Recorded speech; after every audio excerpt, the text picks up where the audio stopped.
So good day everyone. So today we will discuss the topic communication for academic purposes. So first, let us define what is academic communication.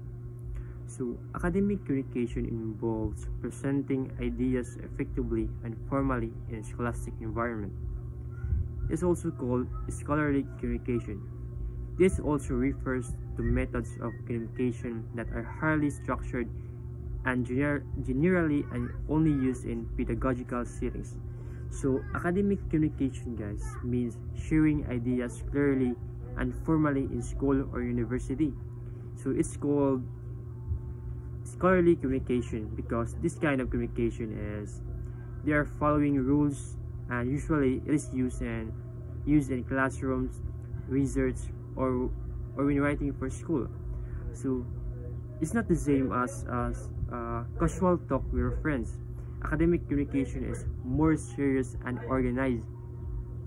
So for examples that writing an essay for your teacher, you use correct grammars and use your formal language or words, clear ideas. So that's examples of academic communication, in short, scholarly communication. So in this topic, guys, is we're focusing on how to conduct a research, how to make a research.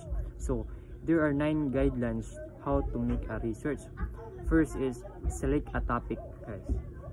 This is the first thing you do, guys. Choose a topic that you're interested ba, or yes, that's na yes na imong interesado ka nga topic, because if you are going to choose a topic kung nga interesado ka is dili ka boringan buhat ang research. Isn't boring na kay you like the topic man. So that's the first step, guys, is select a topic. So the second step, guys, is to formulate a working thesis statement. So this is the second step, guys, because a thesis statement, guys, is a clear and concise sentence. Usually is tura rin siya kanang 1 or 2 ka sentences. So ang thesis statement is nahug na siya nimo kanang mo na imong main points sa imong research paper ba. It acts like a roadmap sa imong sa mga readers ba nga mobasa sa imong research. It shows them that unsa man imong paper is all about, unsa man angay na mo improve ana or i-discuss ana nila. So for example ba, guys, if your topic is all about effects of social media on teenagers, so ang imong thesis statement ana is mo na siya na social media has a negative impact on teenager because it affects their mental health and sleep patterns and their self-esteem. So by doing that thesis statement is this tells the reader nga kanang ang imong topic is all about social media impact on teenagers. So na sa idea na. So then the positioning ana is it has a negative effect sa mga teenagers. Then the main points na, guys, is the main point ana is your mental health, sleep, and self-esteem. So mao na siya ang thesis statement, guys. So ang ikatulong step niya, guys, is the prepare preliminary questions. So kani siyang ng preliminary question is these are the basic questions na maka-guide sa imo research ba. For example, ato tang gamiton na kanang topic nga ng effects on social media on the teenagers. So buhatan nato siya kanang questions. Example ani is kanay siya kanang why do teens use your social media at night? Anong mga teenagers magamit kanang social media ta gabi, diba? What nang unsa may effects ana sa ilang pagatug, sa may effect ana? Nabay proof nga ang social media is mga cause og ganang sleep problems. So mo to that's the example of one, guys, the preliminary questions mga guys sa imong research. So let's proceed to the next step, guys, which is the ikaupat, the find sources. So this step, guys, you should find reliable sources like books, mga articles or website nga makahatag og information about your topic. So these sources guys should help answer your questions. Katong mga answer akong gihatag ipanghatag is kaning mga sources matabang sa answer ato. So one of the examples of kanang mga sources nga reliable guys is the Google Scholar, the University Library, o the ERIC nga kanang websites. You can search that on Google guys, magawas na siya. So and also you must refrain using this kind of sources guys kanang na dictionary and also the kanang Wikipedia. Kay ang dictionary mga guys is good sources of kanang research, but kanang ang naa sa content sa dictionary is about the definition of mga words, unsay mga definition na, then the what do you call that ito, the Wikipedia guys. Wikipedia is kanang ang content sa Wikipedia is it is kanang dynamic. When you say dynamic guys is masab-usab siya. If ang author mag-publish og atong article dito sa Wikipedia is kanang pwede nito yung mausab niya. Ug napa sa i-add ngadto, pwede niya ma-edit ito. So that's why kanang you must refrain using that kind of sources guys. So we should find reliable and trustworthy sources nga maka-support sa atong research paper. That's the first step guys. So the next step guys is number 5, which is take down and organize notes. So once you're find the ganang trustworthy and reliable nga sources is you should read it. While reading it, that sources guys, write down the important ideas, facts or quotes na matabang sa imong thesis paper nimo. So and the next step guys is the outline your paper, which is the number 6 step. So make a plan for your paper. Decide kung what you will write in each part. Kung sa may bambutang anong part. Sa introduction, you should introduce the topic.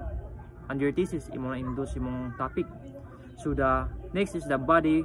Body is each paragraph explains one idea that supports your thesis. And lastly, the conclusion. Summarize your points and restate your thesis. So that's the kaunom. And number 7 guys is draft your paper. No. So start writing your papers based on your outline. So don't worry kanang masayop ka ay kabala ka. So swat na imong mga ideas nga imong nakuha while finding that while nakuha nimo sa mga sources. And ika-upat guys is ika-walo is number 8 is revise and edit. So now go back and improve your draft. So check for grammar and spelling, by spelling errors. Make sure nga your ideas are clear and connected. So remove anything that is off our topic, magawas na sa topic. So walay labot sa topic kang imo i-remove. And add more details if needed guys. So dapat siya guys is dapat yun kanang mas nindot siya if kanang naay sa tao nga mabasa sa imong research ba, if kanang mabasa niya is naay sayop is iyarang isulti kung say sayop. That's number 8 guys. And lastly is the check documentation. So make sure nga you give credit to the sources guys to avoid plagiarism.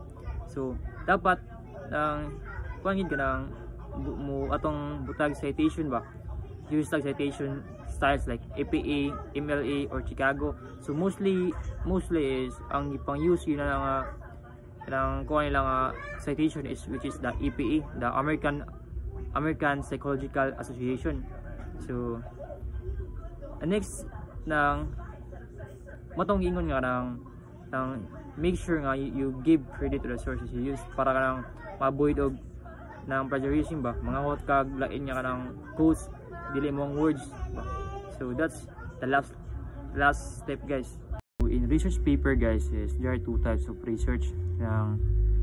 First is qualitative research and quantitative research. So let us know what is the difference between them.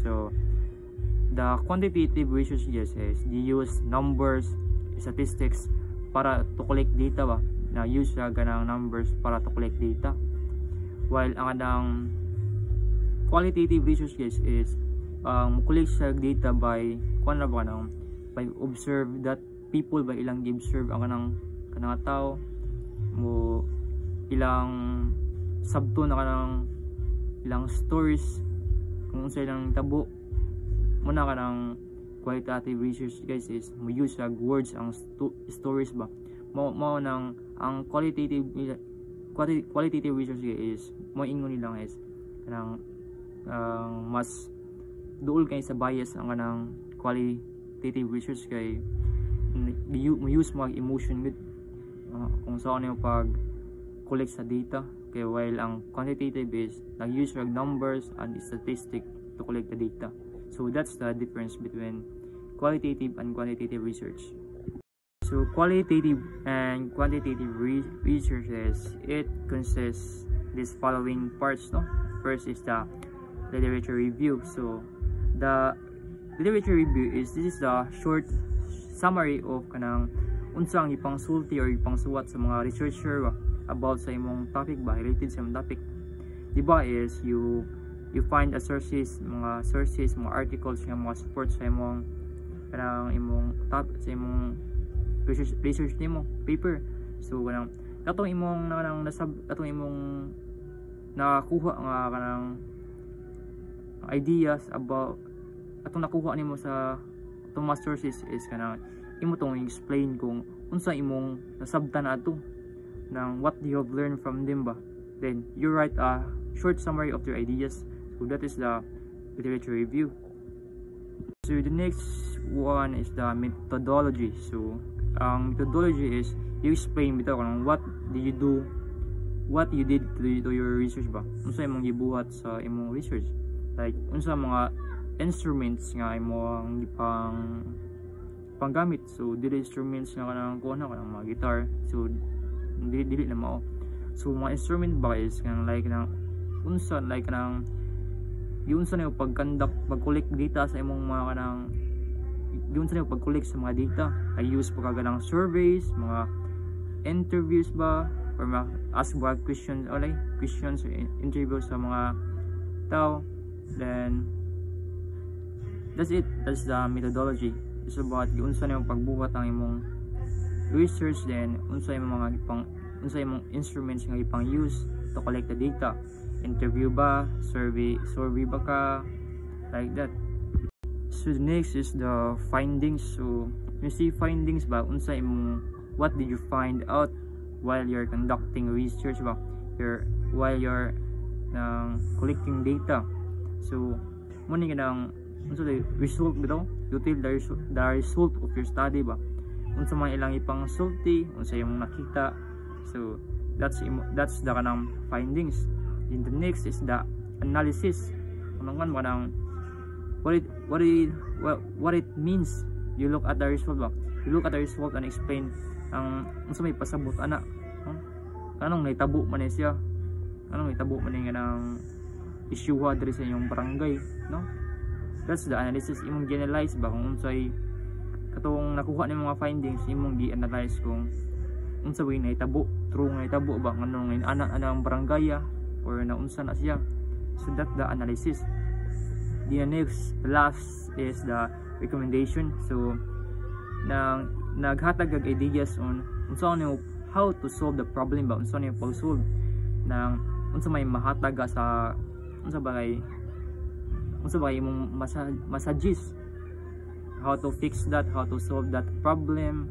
So that's the recommendation. So in academic writing guys is you should have a good paragraph, no? It should have unity, coherence, brevity, and emphasis or emphasize. So now when you say kanang unity is dapat is all the sentence are about the same topic, no? Dapat kanang what they call this is walay unrelated ideas ba na appeal ba sa imong paragraph ba. Dapat na is talk about the kanang one main idea gid sa imong paragraph. The next is coherence. So it should be kanang coherence guys, it should be organized and and flow smoothly ba. Dapat kanang should like use baka ganang like use connecting words like also, then, however. So when using that mga this, the reader is easily understand the message mga. So the next is the brevity or brief, brief. So a good paragraph should be kanang short and clear ba, should be concise, no need na kanang taas kay imong explanation, then kay na unsa na lang yung explanation is taas, then it has no sense, so dapat kanang it should be brief and clear, like clear, and it should be direct to the point na ba. So next, the emphasize. So dapat is na imong i-highlight you highlight the most important idea ba in a paragraph ba, dapat imo nang ipang-highlight ba. So use ka ganang clear language or strong word to show what really matters, that's emphasis. Then a good paragraph can be kanang narrative, descriptive, expository, argumentative. Yes, argumentative the last. So when we say narrative is paragraph is you're like telling a story, murag a story. That's the narrative. So the descriptive paragraph is you are describing a person or something. You describe that thing, you describe someone. So natabangan sabi to help the reader imagine what you're describing ba.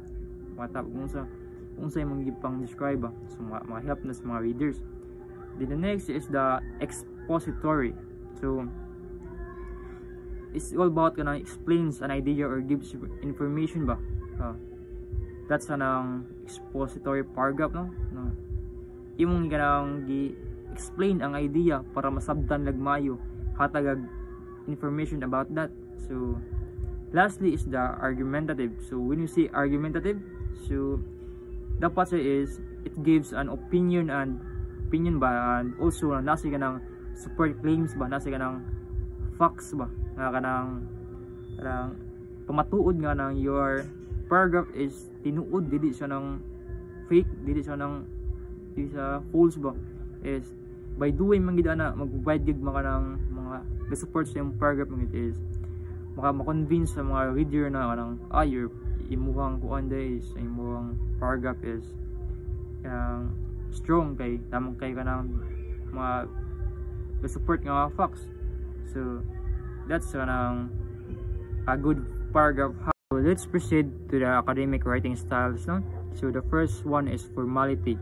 So we should be formal when we writing a research paper, not only in a research paper but also the other academic communication or writing.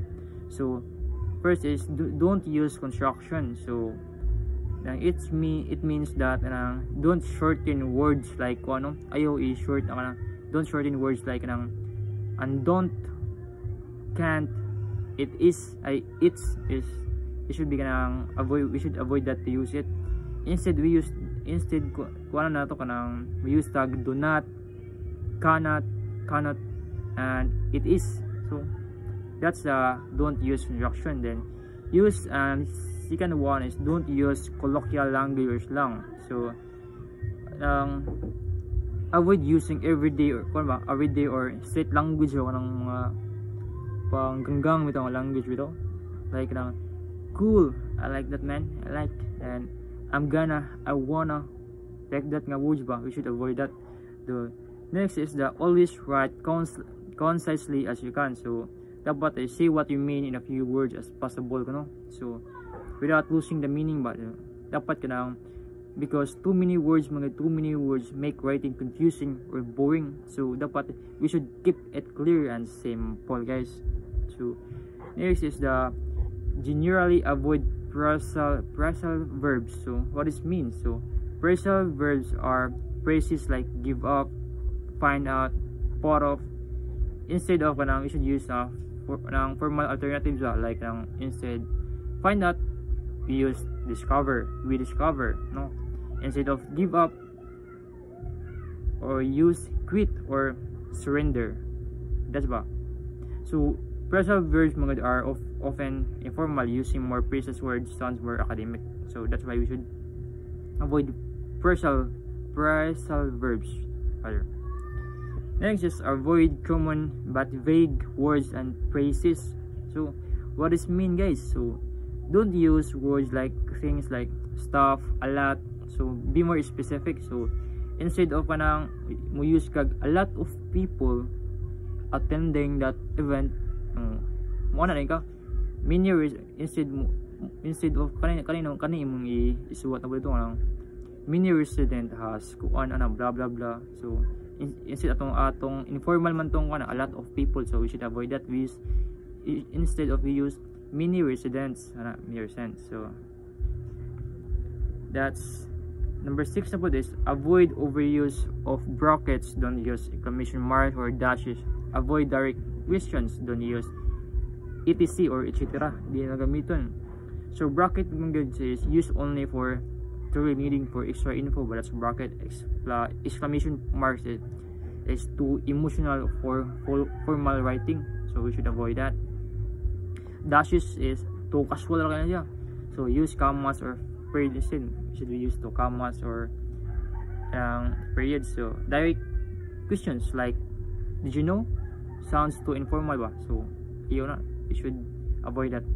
So etc or etc, so it's unclear, you know, so list only what is needed. So instead of kanang etc, we should go use it all, guys. You should naka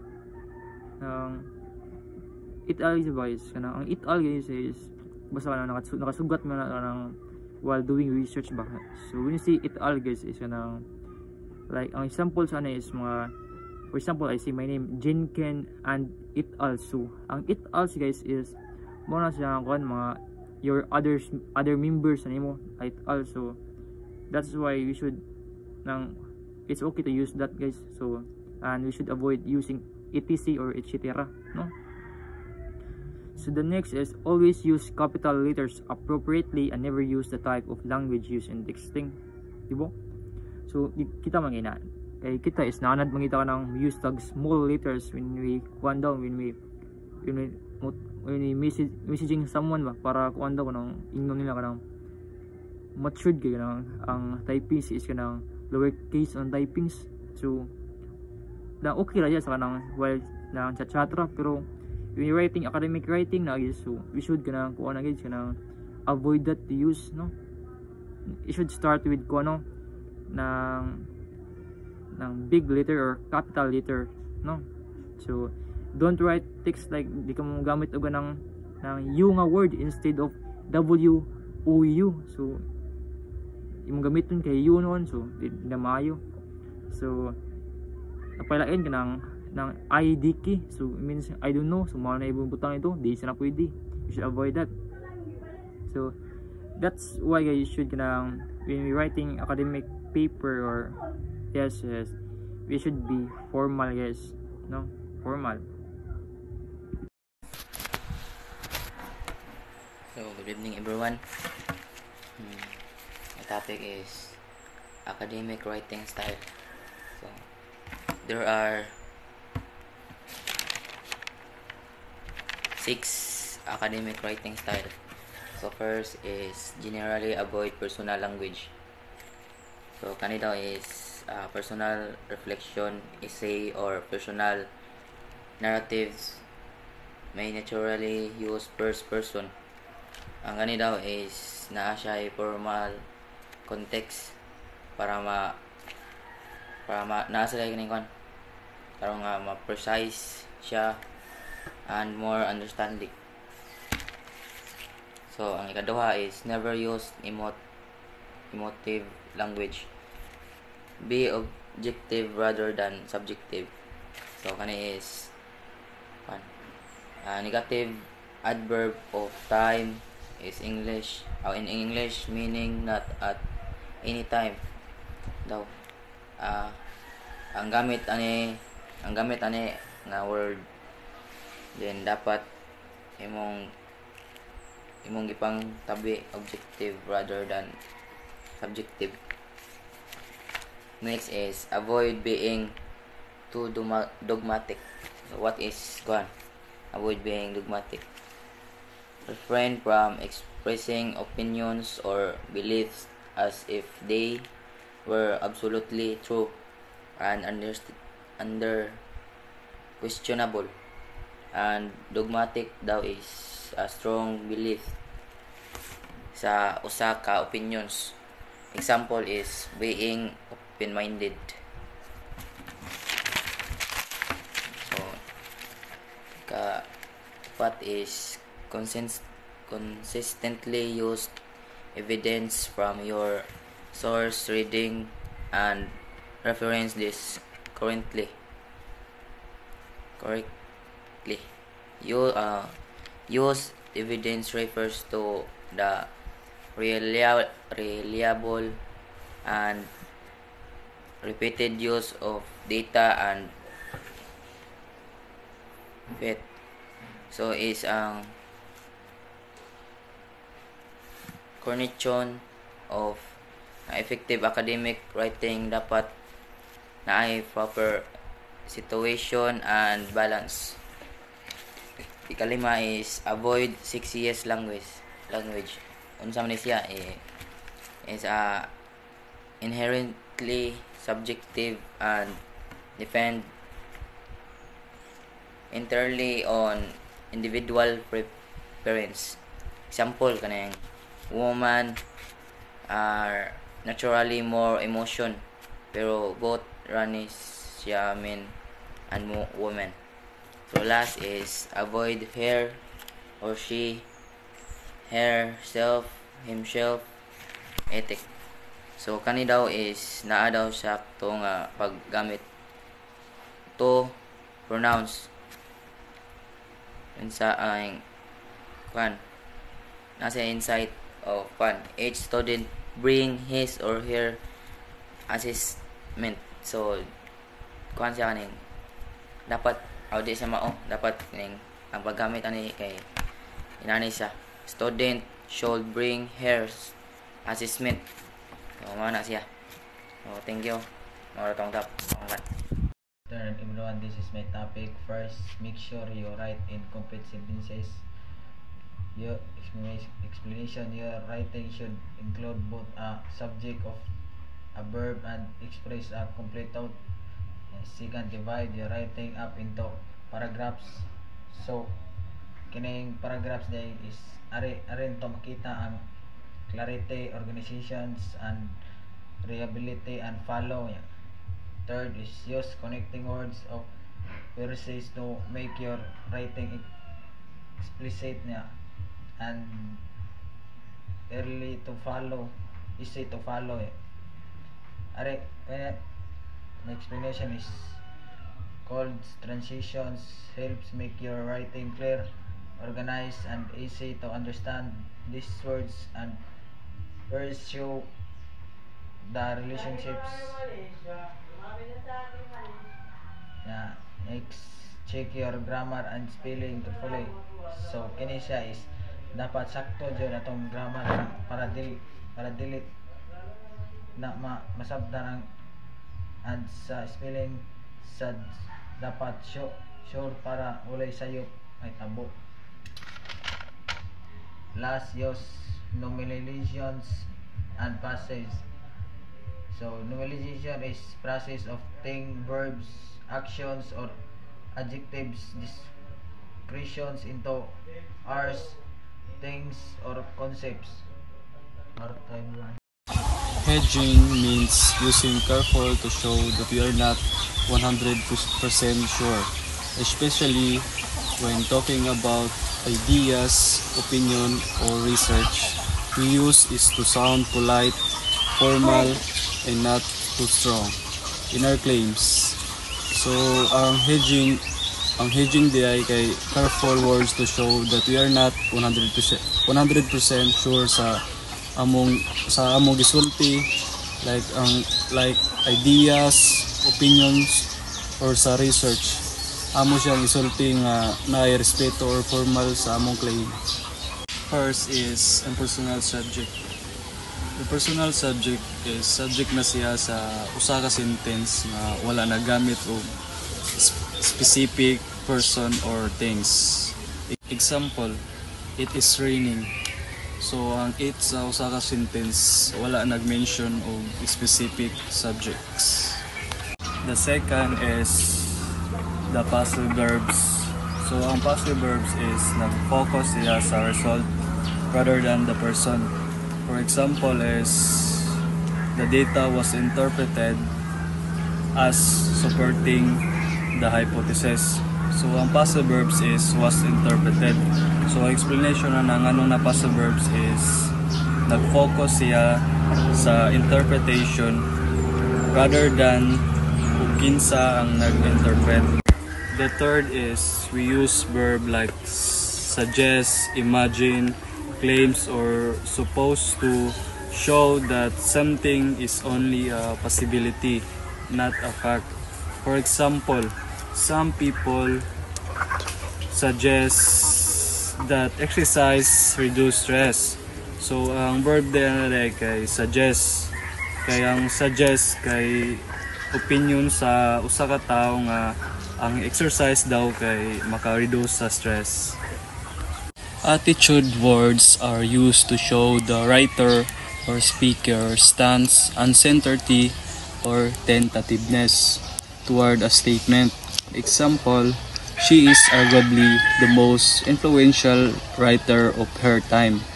Explanation is arguably introduces a claim that could be debated, showing awareness of alternative views. The fifth is we use words like would, could, may, or might to show that something is not sure but possible. Example, it could rain later, so take an umbrella just in case. Lastly, we use qualifying words like some, many, a few, or several. Qualifying word is kanang mo avoid og sulti something agree sa tanan. Example, imbis mingon kag all student enjoy online learning, we say some student enjoy online learning. So ang some para makita nga dili sa tanan agree.